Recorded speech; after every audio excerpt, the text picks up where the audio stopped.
Yo guys, Andrew here. The holidays are upon us, and one of my favorite things to do during the holiday as friends and family come together is play games. I'm not talking about like screen games, I'm talking about like board games, card games. That is the kind of thing that I am very much into, and I wanted to share some things with you guys for you guys to pick up, because I guarantee if you pick up any one of these, you will have some fun. Some of the games are gonna be for kids, some are gonna be one-on-one, and some are gonna be for the whole family to enjoy. And if you have any games or traditions that you enjoy, share them down below so that I can pick it up, because this is truly something that I really love. Let's get into it. The game that we've probably played the most lately has been Skyjo. It's kind of like this card game called Golf, where basically you've got a grid of 12 cards, 4x3, and you're trying to essentially get the lowest score. You've got dark blue cards, light blue cards, green, and then yellow and red cards. Yellow and red cards, you do not want to finish the game with those. You're going back and forth. You can actually play just 2 players. Katie and I play against each other a lot. You can go up to 8 players. Extremely fun card game for you guys to enjoy. That one is not so much for the little kids, but this one actually is. And by the way, everything that I'm talking about is linked below. You can go check it out to find any of the stuff that I'm talking about. One game that Henry and I really enjoy playing is called Red Light, Green Light. This is a very, very simple game, and it's nothing like the Red Light, Green Light in Squid Game. This can be 2 to 4 players, and it says ages 4+. Really, Henry started playing this when he was 3, so you can pick it up for the littles. But you're basically just trying to get these little cars across a track, and you're picking up cards. Some are red light, some are green light, some are double green light, and you're kind of gambling. You're kind of like, should I keep going? Because if you get a red light, it stops progress altogether. You want to try to keep on getting green lights. So it's a fun, little exciting game even for your littles to get into. The next game is one for the family, one that you've probably already heard of. It is What Do You Meme? It does garner a lot of laughs. If you don't know what it is, it's essentially another iteration of Apples to Apples or Cards Against Humanity. We've basically got like one main card in the middle of the table, and everyone has like little quips and one-liners that you're trying to match with that meme and make the main voter of that round like pick your card. It garners a lot of laughs. It is very fun. This is more the adult version of it, but there is a family version that I have linked below. This is a real fun game that kind of gets the family laughing and having fun. Next up, I've talked about it previously in another video, but Exploding Kittens remains a fun game for our family. It's a... Oh. Can you hear that? I forgot the box does that. This is 2 to 10 players, and it says ages 7 and up. We know a few kids that have actually picked it up at the age of 4 or 5 that just kind of got the strategy pretty early on. So littles can play this too, might need a little bit of a learning curve, but you're basically just trying to get an arsenal of cards and use them to strategize and not explode by getting that exploding kitten card. You want to avoid that card altogether. I'll say that this game starts off pretty slow, but toward the end of the round, that's when everyone's just kind of trading cards, going crazy, and it gets really fun toward the end of each game. Another game made by the same people who made Exploding Kittens is Poetry for Neanderthals. This is a game that I really like because you kind of have to like use your mind to try to be creative. Katie hates this game. So she tries to avoid playing this game, but I enjoy it, I advocate for it. So basically you have these cards. Can you see that? Okay, so you basically have these cards with words on it, and you have to use 1-syllable words to try to get people to guess the word. So if this says garage, I would say place to park car in house. So those are all 1-syllable words, and people would guess like, you know, garage or whatever. And then if you want to get extra points, you have them guess the second word on the card, which this one you can't really see, but it says garage band. Play songs with friends there. And then you would hopefully guess garage band. I'll play another one for you real quick. Try to guess what this card says. This fruit is curved and for yum. Wait, no, that was bad. Did you guess banana? Because it was banana. Now we're gonna keep going for extra points. Eat that with ice cream. I think I used all 1 syllables.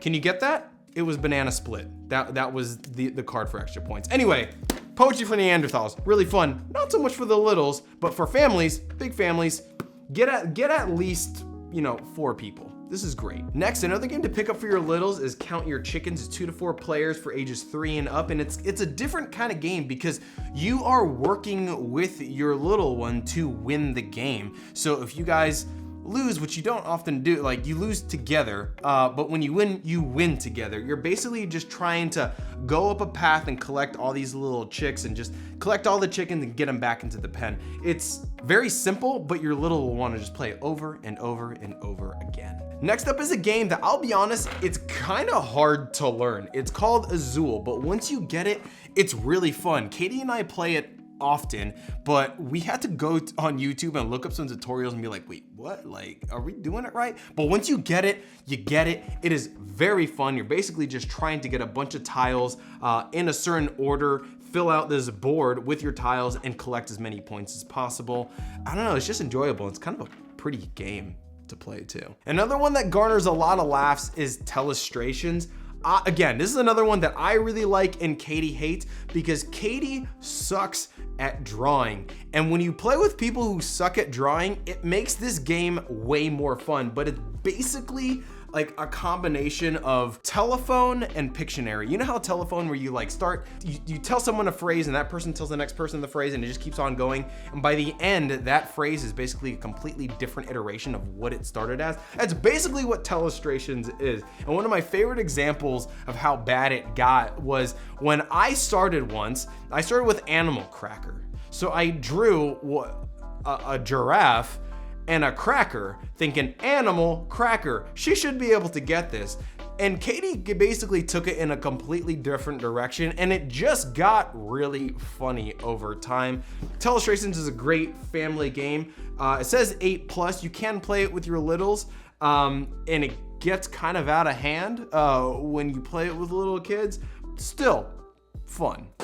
This one's a loud one, but it's a domino game, Mexican train game. I have a different, not this exact tin listed down below, but it's a very similar thing. But Mexican train game is just basically a domino game where you're trying to get rid of all of your dominoes. You can play one-on-one. Katie and I play one-on-one often, but you can play up to 8 players. So 7 players? No, 2 to 4 players. I feel like we actually play like full-on 6 players with this. This is a great kind of different iteration of dominoes that our family's been playing for quite a few years. And I would say from 2015 to 2019, like this was the main game that we would bust out as a family and get at. Like this was a staple right here. Another game for the littles is gonna be Franco's Food Truck Fiasco. Now this is made by a brand called Educational Insights, which they actually make a bunch of great board games for toddlers, but this is a very simple one. You're basically trying to match foods and shapes, and you have a spinner that basically just kind of tells you what you can get, and you're just trying to fill out your board. It's a very quick game to play, but again, this is one of those very simple ones that the kids really are just like, oh, let's do it again, and you just play over and over again. It's very, very fun, especially for the littles when you've got kids around like 3-4 years old. This is a great one to play, but really any of the board games made by Educational Insights, they've got like this squirrel game, they've got like this Shelby's Bones game kind of a thing. They've got a lot of great games for you to check out. So for the holidays, for Thanksgiving, Christmas, if you guys are getting around the table playing games, this is a great one to pick up. Next up is one that I personally like, but you're probably gonna hate it. It's whoa! There's a light back here that does like a glow.